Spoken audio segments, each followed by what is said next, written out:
guys, welcome back to 100 Days Machine Learning Crash Course. Today we want to talk about another method for clustering, which is called Gaussian mixture model, or GMM. Okay, so it is a clustering algorithm, and so far we learned about k-means for clustering, which belongs to unsupervised learning, and this is another algorithm and method for clustering. So the idea behind Gaussian mixture model is to combine simple models into a complex model. So let's say we want to build a model like this. So for this, you could think of this distribution as sum of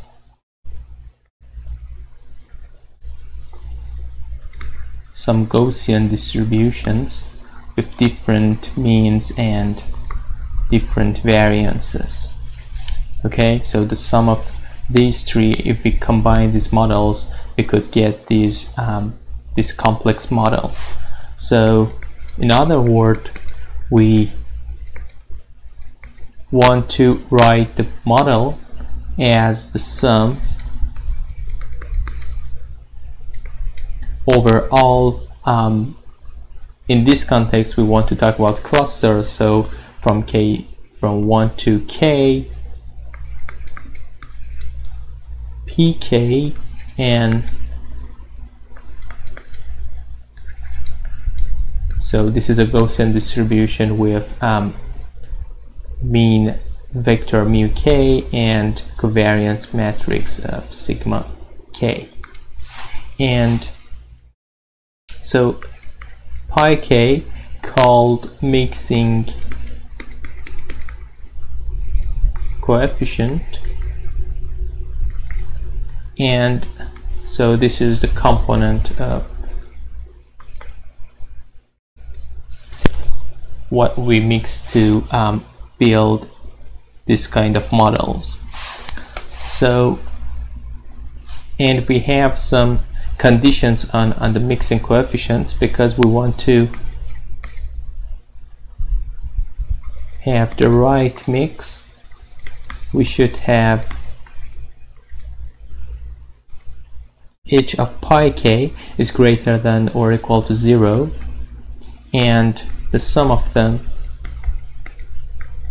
is 1. So this is kind of weighted average of Gaussian distributions.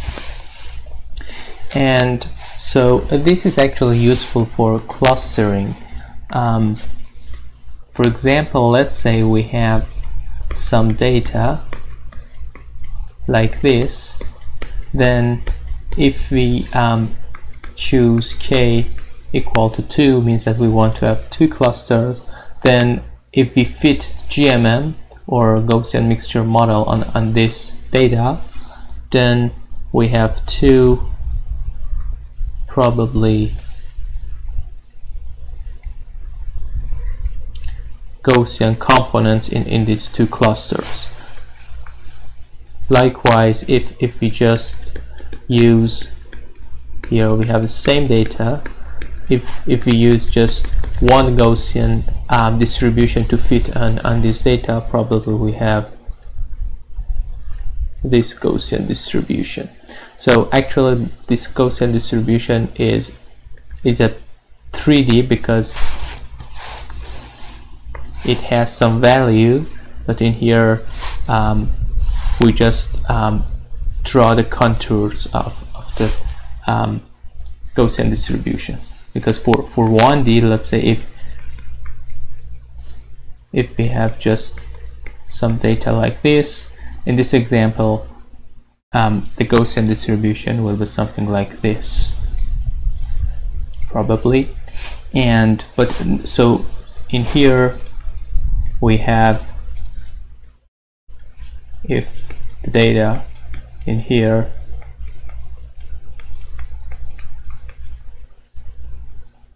then we have something like this, that they are 2D, they are 3D, and just we plotted the contours in this 2D plot, okay, for simpler visualization. Okay, so the question for clustering is that, okay, what is a cost function for fitting a GMM? Okay, so we should create a cost function and then try to minimize it. It is like K means that we did the same thing in there. So we built a cost function and then we built an algorithm to minimize that cost function. So the cost function, so we know that for each data the P of xi is equal to the combination of the models with xi parameters mu k and sigma k. And so we could write the likelihood function for endpoints. So if we have endpoints and we have independency assumption, then we could write the P of x1 to xn as the product over I from 1 to n P of xi. So we could replace this term instead of this. So we have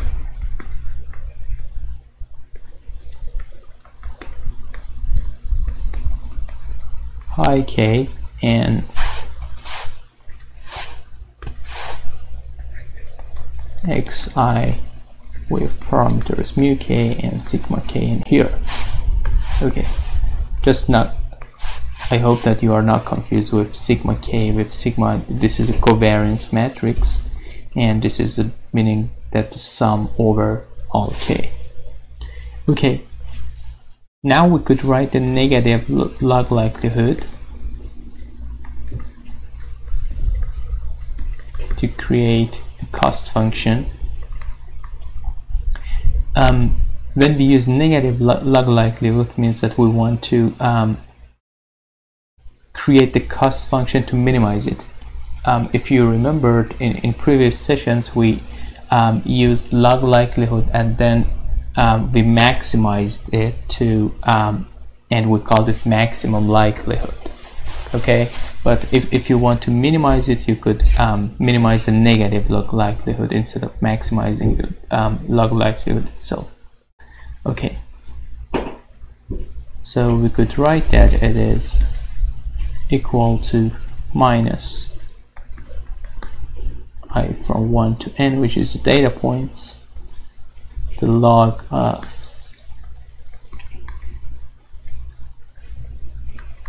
pi k and xi mu k and sigma k. And in here theta are the parameters of that we want to estimate. For example, in here we have mu k and sigma k, which are the parameters of the Gaussian distributions that we want to estimate. For example, for this data, we want to estimate the mu k and covariance matrix of each Gaussian distribution. Okay, so for minimizing this, we could differentiate the first with regarding to mu k. So we should calculate this, which we could write it as pi k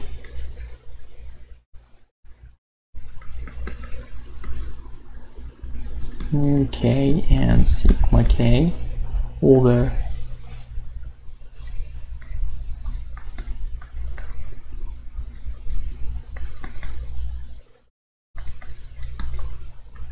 xi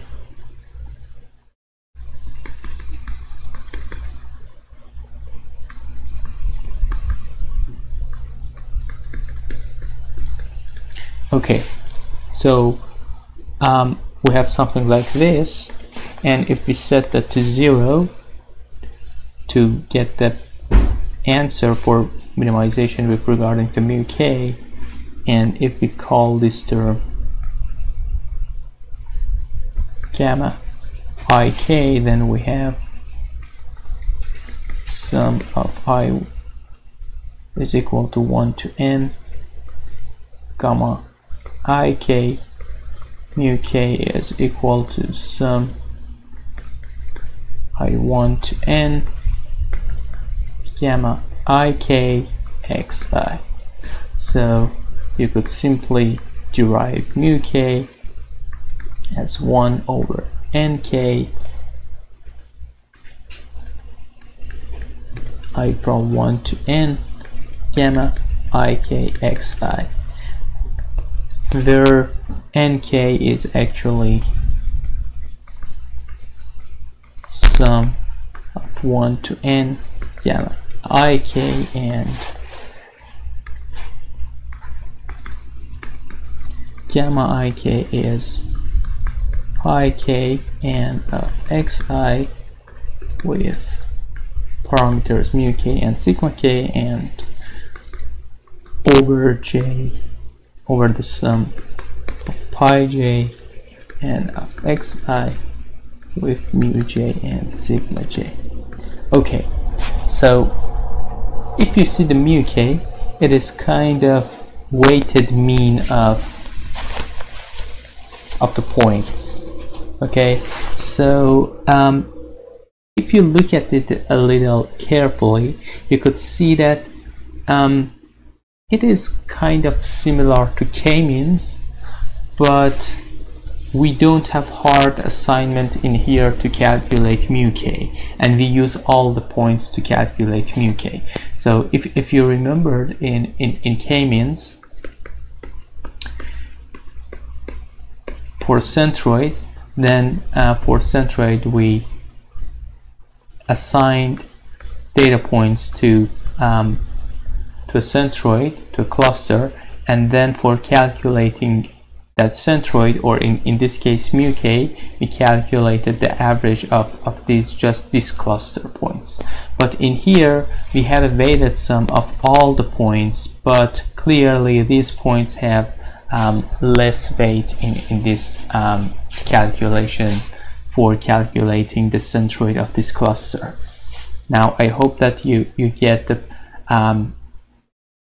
concept of that in here we have soft assignment, in contrast that in k-means we had some kind of hard assignments for clustering.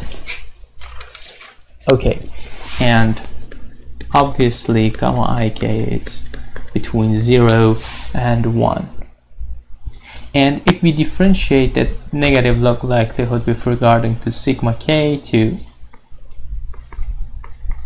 derive the covariance matrices, then we have 1 over nk sum of 1 to n gamma ik xi minus mu k xi minus mu k transpose. And also, because of the sum of pi k is equal to 1, we could see that the pi k is equal to nk over n. Okay, so now we could build our algorithm to fit Gaussian mixture model. So the algorithm is called expectation maximization.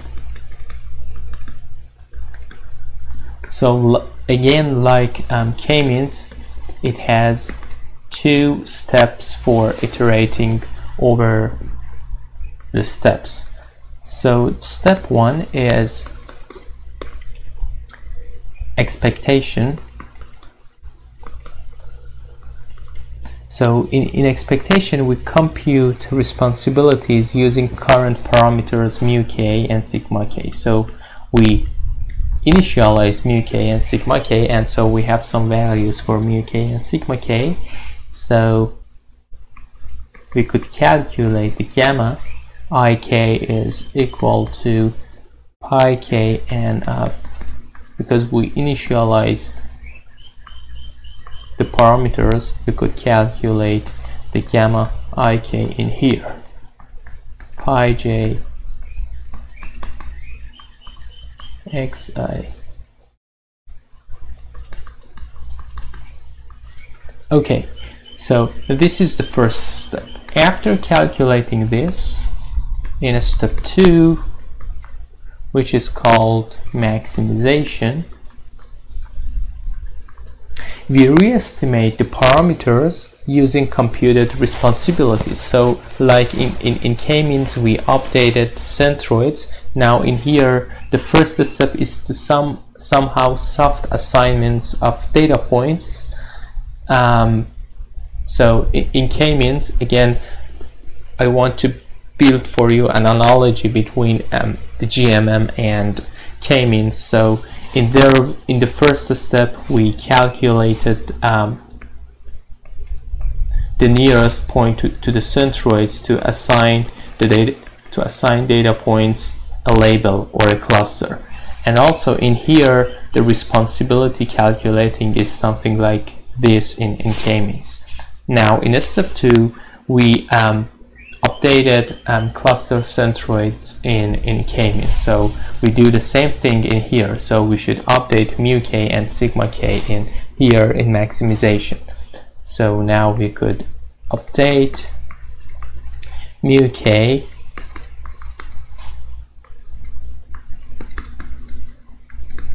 and sigma k.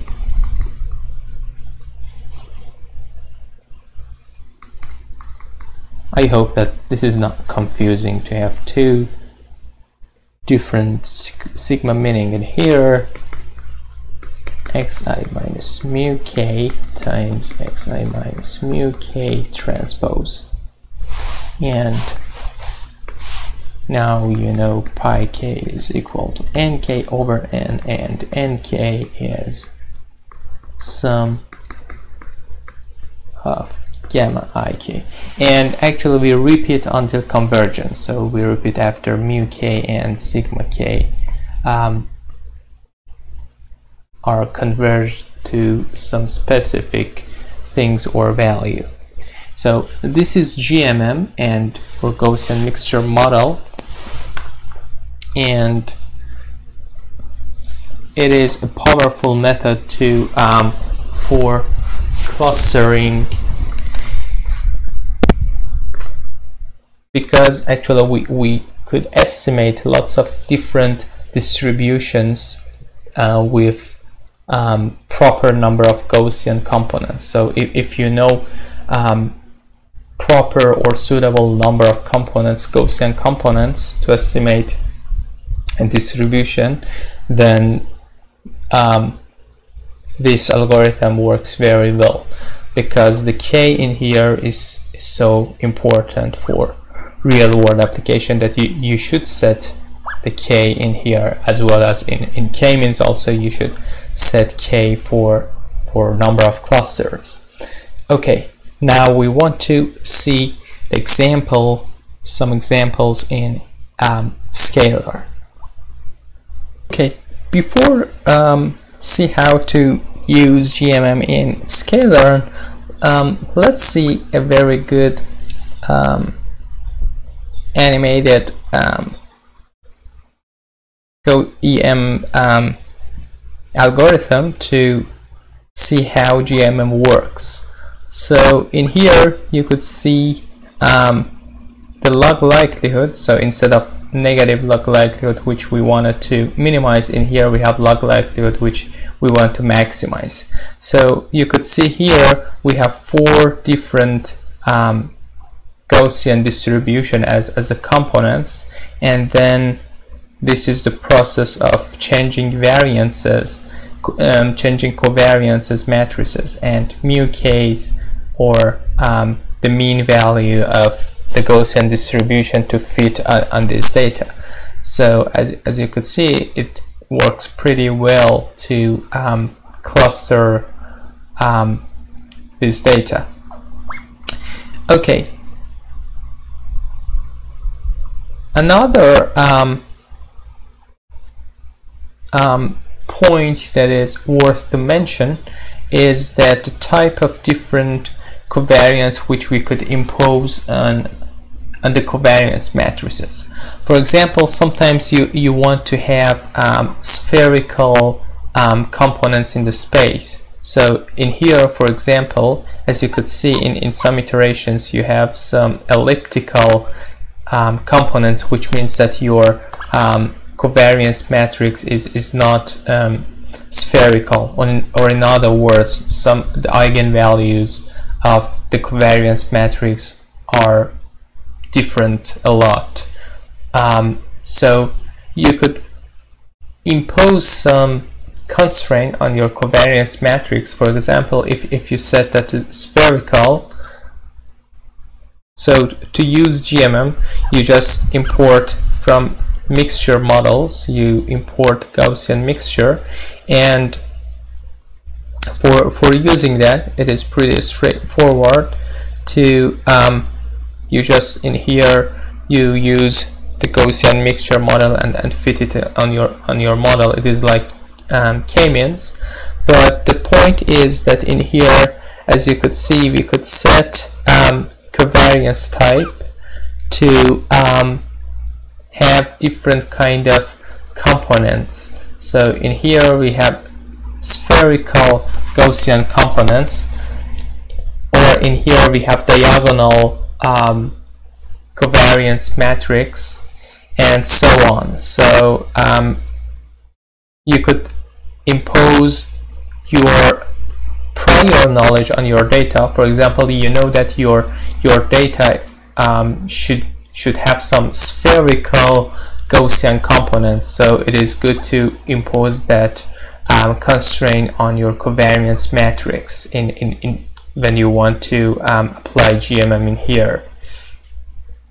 Okay, so in here you could see that one of the arguments of Gaussian mixture class is covariance type, which you could set that whatever you want.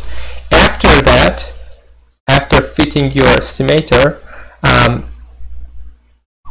you could actually get the probability with get a score or get probability. Let's see in here what is the score. So in here you could get the average log likelihood of your given data, or if you want to get the posterior probability of your of each component of your data, you could use predict probability and so on. So it is actually a useful method, but maybe it is a little computationally more expensive than k-means, so you should be aware of that. But if you have enough resources, or if your data set is not so large, you could use GMM. And as the last thing in unsupervised learning and clustering, it is worth mentioning that there are lots of different algorithms to do clustering, which you could read about them. For example, in here we have Gaussian mixture models, and in here there is a comparison between different kind of methods for clustering, and you could see which of them fails sometimes in some cases. For example, Gaussian mixture model is failed in this kind of data, probably. So maybe for somebody it is not fail, and it is a good result. But so you could see some methods that works work very well on different type of data, but some of them are computationally expensive, and you should sometimes worry about the computational cost for clustering.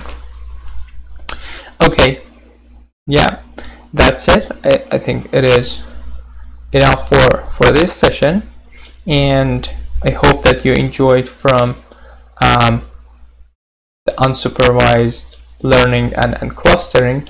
Actually, you could use clustering when you don't have enough labels, or if you want to just create some groups for your features or for your data. It is useful to do clustering. As a quick example, maybe let's say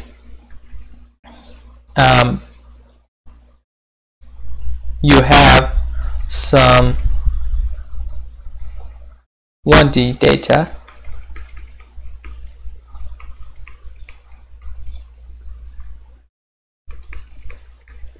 Let's say these are the weights of some people, and you want to somehow represent, instead of using continuous feature, convert it to some kind of categorical feature.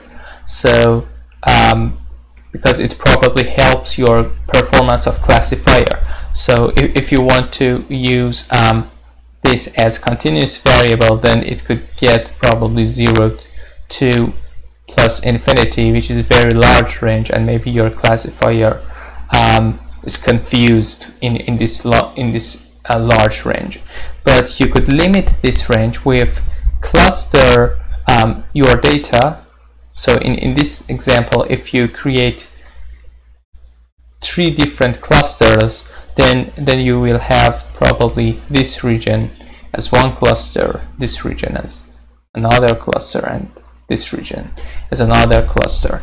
And then in this way you split all of your space into 3 different regions. So you could call this 1, 2, and 3. So you map this infinite range to just a finite range. So maybe it helps the performance of your classifier.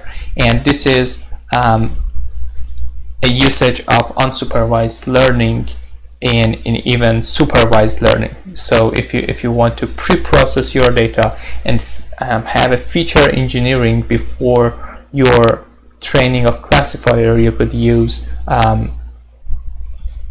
this clustering method to engineer your feature. Okay, hope to see you in the next sessions.